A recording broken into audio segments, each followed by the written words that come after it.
और अब बात करेंगे महाराष्ट्र की। दरअसल महाराष्ट्र में निकाय चुनाव का शोर थम चुका है। 15 जनवरी को सभी 29 नगर निगम का चुनाव होना है और 15 जनवरी को बीएमसी की 227 सीटें ऐसी हैं जहां पर वोटिंग होगी।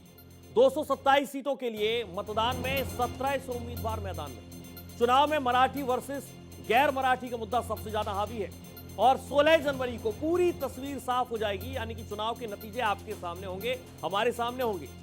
बीजेपी 137 और शिवसेना 90 सीटों पर चुनावी मैदान में है, तो दूसरे तरफ उद्धव सेना 150 और एमएनएस 70 सीटों पर चुनाव लड़ रही है। 32 सीटों पर आमने सामने और सीधा कड़ा मुकाबला माना जा रहा है। बीजेपी अलायंस और ठाकरे ब्रदर्स के बीच सीधा मुकाबला रहने वाला है, लेकिन इस बार चुनाव बेहद खास है क्योंकि बीजेपी और शिवसेना के सामने है ठाकरे ब्रदर्स।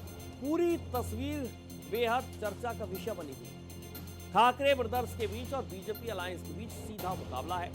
15 जनवरी को 29 नगर निगम का चुनाव होना है और इसीलिए 15 जनवरी को 227 सीटों पर वोटिंग भी होगी और 16 जनवरी को पूरी तस्वीर साफ हो जाएगी, यानी कि चुनाव नतीजे आ जाएंगे कि आखिरकार बीएमसी की गद्दी कौन संभालेगा। महाराष्ट्र में निकाय चुनाव का शोर थम गया है। मुंबई का रण और किसके पास है अब जीत का समीकरण, ये बेहद महत्वपूर्ण सवाल है। लेकिन इस बेहद महत्वपूर्ण सवाल के साथ आपको हम ये भी बताते कि 15 जनवरी को सभी 29 नगर निगम का चुनाव होना है और इसी पर सबसे ज्यादा चर्चा हो रही है। 15 जनवरी को बीएमसी की 227 सीटों पर वोटिंग होगी। 227 सीटों के लिए मैदान में 1700 उम्मीदवार हैं जो ताल ठोक रहे हैं। चुनाव में मराठी वर्सेस गैर मराठी का मुद्दा सबसे ज्यादा हावी है और इसी मुद्दे के साथ इस चुनाव में सबसे ज्यादा चर्चा है कि मराठी वर्सेस गैर मराठी। 16 जनवरी को नतीजे आएंगे बीएमसी चुनाव के, यानी कि पूरी तस्वीर साफ हो जाएगी कि बीएमसी की गद्दी आखिरकार कौन संभालेगा। और इस चुनाव में बीजेपी 137 सीटों पर चुनाव लड़ रही है, शिंदे की शिवसेना 90 सीटों पर चुनाव लड़ रही है और सामने है उद्धव की सेना जो 150 सीटों पर मैदान में है और एमएनएस 70 सीटों पर चुनाव लड़ रही है। 32 सीटों पर सीधे तौर पर आमने सामने और कड़ा मुकाबला माना जा रहा है। बीजेपी अलायंस और ठाकरे ब्रदर्स के बीच सीधा मुकाबला है और सबसे ज्यादा चर्चा इस बार हो रही है ठाकरे ब्रदर्स की कि आखिरकार क्या बीएमसी चुनाव में ठाकरे ब्रदर्स का जादू चलेगा। अब आपको मैं बताते हैं कि मतदान है 15 जनवरी को और नतीजे 16 जनवरी को। बीएमसी चुनाव की ये जंग सबसे ज्यादा चर्चा में है। 15 जनवरी को वोटिंग होगी और 16 जनवरी को नतीजे आ जाएंगे। बीएमसी चुनाव की गद्दी कौन संभालेगा, ये पूरी तस्वीर के लिए इंतजार करना होगा 16 जनवरी का। लेकिन सबसे महत्वपूर्ण सवाल यह है कि क्या मुंबई में अपनी साख बचा पाएंगे ठाकरे ब्रदर्स, क्योंकि सामने बीजेपी और शिंदे की शिवसेना के ठाकरे ब्रदर्स है। 15 जनवरी मतदान और 16 जनवरी को चुनाव के नतीजे। लेकिन सबसे बड़ा सवाल यही है कि मुंबई में क्या साख बचा पाएंगे ठाकरे ब्रदर्स। कुल नगर निगम है 29 और बीएमसी कुल सीट 227। 15 जनवरी को जिनमें वोटिंग होगी और 16 जनवरी को पूरी तस्वीर साफ होगी, नतीजे आपके हमारे और सबके सामने होंगे। मुंबई में क्या भारतीय जनता पार्टी को कड़ी चुनौती दे पाएंगे ठाकरे ब्रदर्स। राज ठाकरे उद्धव ठाकरे लंबे वक्त के बाद साथ आए हैं और इस साथ आने के मतलब और मायने बहुत अलग है। बीएमसी की टक्कर किसके साथ मुंबई कर है। मुंबई, ठाणे, नवी मुंबई, उल्हासनगर, कल्याण, डोंबिवली, जलगांव, धुले, पुणे, पिंपरी चिंचवड, सोलापुर, कोल्हापुर, जालना, परभणी, ये वो अलग अलग इलाके हैं। लातूर, अमरावती, अकोला, नागपुर और चंद्रपुर। 29 नगर निगम की पूरी तस्वीर हम आपको बता रहे हैं कहां पर बीएमसी की टक्कर और किसके साथ मुंबई कर रहने वाली। और इस 29 नगर निगम पर सबसे ज्यादा चर्चा है Thackeray brothers versus BJP, Shinde की शिवसेना। लेकिन सबसे बड़ा सवाल यह है कि क्या इस बार ठाकरे ब्रदर्स बीजेपी और शिंदे की शिवसेना को चुनौती दे पाएंगे।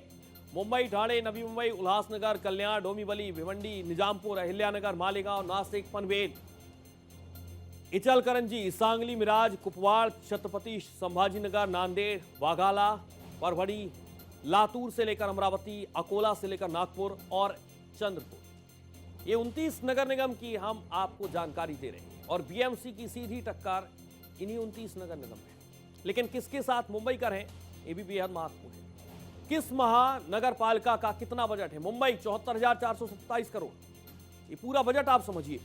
महानगर पालिका का बजट कहां पर कितना है? मुंबई में 74,427 करोड़ है। नवी मुंबई पर आइए, 8,568 करोड़ बजट है।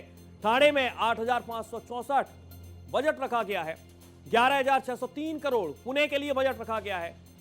पिपरी चिचवड़ 8,641 करोड़ बजट यहां का है। कल्याण डोंबिवली 3,361 करोड़ यहां पर रखा गया है बजट। वसई विरार में 2,980 करोड़ बजट है महानगर पालिका का। 2.7 हजार करोड़ है मीरा भाईदर का। मीरा भाईदर में 2.7 हजार करोड़ बजट रहता है। उल्हासनगर में 1,000 करोड़ बजट रखा गया है महानगर पालिका का। और पनवेल में 4,000 करोड़ का महानगर पालिका के लिए बजट। ये पूरी तस्वीर है बजट को लेकर। अब ठाकरे भाइयों के साथ आने से क्या फायदा होगा, ये भी आप समझ लीजिए। 48 घंटे बाद ठाकरे का टेस्ट हम कर रहे हैं। हिंदी पर चोट है भाईगिरी से ठाकरे क्या मराठी वोट जुटाएंगे, क्या मराठी वोट कन्वर्ट कर पाएंगे खुद के लिए? महाराष्ट्र में ठाकरे ब्रांड का क्या जलवा कायम है, ये ऐसा सवाल है जो इस वक्त सबसे ज्यादा उठ रहा है। क्या ठाकरे भाइयों के साथ आने से फायदा होगा इन दोनों भाइयों को? और इनके जो मुद्दे हैं, क्या इनके मुद्दों पर जनता भरोसा कर रही है?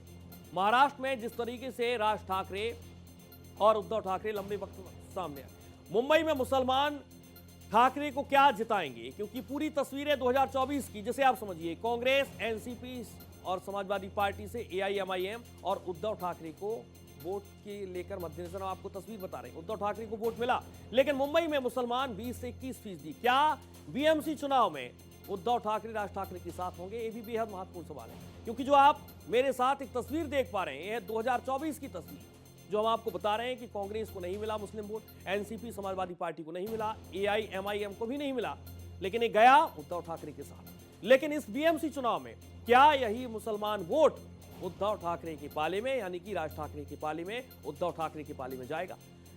तीसरी अलग अलग तस्वीरें देखिए आप। नितेश राणे कह रहे हैं ठाकरे बंधु जिहादियों को खुश कर हिंदुओं को बांटने में लगे हुए हैं। असदुद्दीन ओवैसी कह रहे हैं अगर सारे लोग गद्दारी करेंगे तो मैं अकेले बीजेपी से लड़ूंगा। दूसरे तरफ उद्धव ठाकरे को भी आप देखिए, बीजेपी मुंबई को गुजरातियों के हवाले करना चाहती है, उनका एक बड़ा आरोप है। उद्धव ठाकरे कह रहे हैं कि बीजेपी मुंबई को गुजरातियों के हवाले करना चाहती है।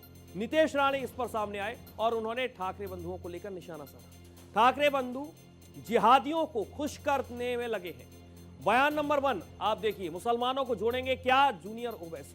मुस्लिम एकजुट होकर रहे, इस बात का जिक्र अकबरुद्दीन की तरफ से किया जा रहा है, जो असदुद्दीन ओवैसी के बेटे हैं। जब दो पवार एक हो सकते हैं तो मुस्लिम क्यों एक नहीं हो सकते हैं? इस सवाल वो पूछ रहे हैं। 2027 के चुनाव का मुस्लिम फैक्टर भी समझिए, क्योंकि मुंबई में बहुत बड़ी संख्या में उत्तर प्रदेश के लोग भी निवास करते हैं। मुस्लिम एकजुट होकर रहे, अकबरुद्दीन एक कह रहे हैं, तो दूसरे तरफ जब दो पवार एक हो सकते हैं तो मुस्लिम क्यों नहीं हो सकते? बयान नंबर 3 मुसलमानों को ही दूसरे मुसलमान के लिए तड़प होगी, किसी तीसरे को नहीं होगी। बयान नंबर 4 मुसलमानों के लिए गैर मुस्लिम को उतनी तड़प नहीं है जितनी सिर्फ मुसलमान को मुसलमान के लिए होती है। 15 हमारा पीछा ही नहीं छोड़ता है, अकबरुद्दीन ये भी कहते हुए नजर आए।